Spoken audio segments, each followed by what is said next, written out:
I da ste ljudi, ja sam Filip YouTuber i ljudi danas, kao što vidite, nalazimo se na mom desktopu i ljudi danas ću vam pokazati koji je najbolji program za snimanje Windows 7. Ali ne ono kao što smo prije bili na Windows XP-u, nego Windows 7.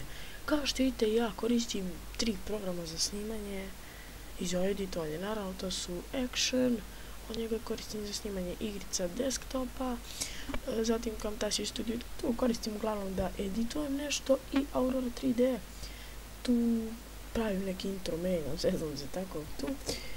Kao što vidite, kada snimate ovim programom ili sectionom, dosta vam smanjuje lag. Evo, sad ćemo da probamo, da uđemo na internet, da vidimo, evo vidite kako to brže otvara.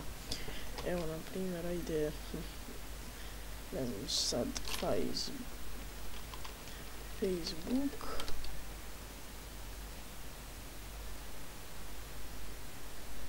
Znači, vidite kako brzo otvara, nije više kao što ono što smo prije snimali sa Camtasiom, to jest mogu i sada snimam, ali neću, a vidite, ne vidite moje ime, ovdje sliku, to ništa nećete da vidite. Vidite da je zamagleno, ne znam šta mi bi. Evo, dodemo na primjer na YouTube.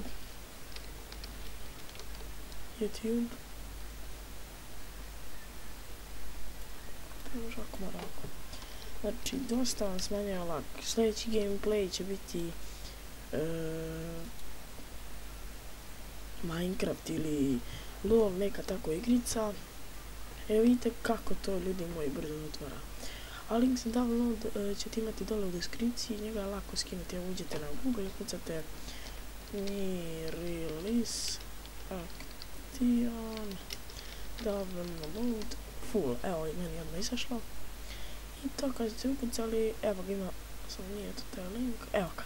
Merili section 1.27.1 download touch spot, kliknete na to. Evo vidite kako odmah brzo otvara, nema bugova. I to kad ste otvorili, kliknete ovdje download i to će početi da vam skida, ali ja neću, zašto ga već imam i instalirano i sve. Tako da ništa, ljudi, to bi bilo to za ovaj video. Nije baš kratak, traje 2 minuta. Tako da vidimo se, čao!